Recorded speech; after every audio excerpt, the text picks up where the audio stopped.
മഴക്കാലം ആയിക്കഴിഞ്ഞാൽ നമ്മുടെ നാട്ടിൽ വെള്ളം കെട്ടി നിൽക്കുന്നത് കൊണ്ട് റോട്ടിലെ കുണ്ടുകുഴികളൊന്നും കാണാൻ പറ്റാത്തൊരവസ്ഥയാണ്. അപ്പം ഈ വണ്ടിയിൽ നിന്ന് നോക്കിയാൽ ആ റോട്ടിൽ വെള്ളം നിൽക്കുന്നത് കാരണം കൊണ്ട് അവിടെ ആ വണ്ടി ആ കുഴിയിലേക്ക് വീഴുകയാണ്. അപ്പോൾ രണ്ടാളും അതിൽ അകപ്പെട്ട് ഒരു പ്രായമുള്ള ഒരാൾ അവരെ രക്ഷിക്കാൻ വന്നു.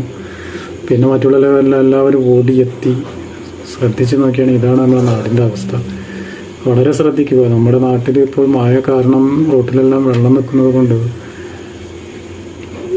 കുണ്ടുകുഴികളൊന്നും നമുക്ക് കാണാൻ പറ്റില്ല. അതുകൊണ്ട് ഇങ്ങനത്തെ അപകടങ്ങൾ ഒഴിവാക്കാൻ ശ്രമിക്കുക.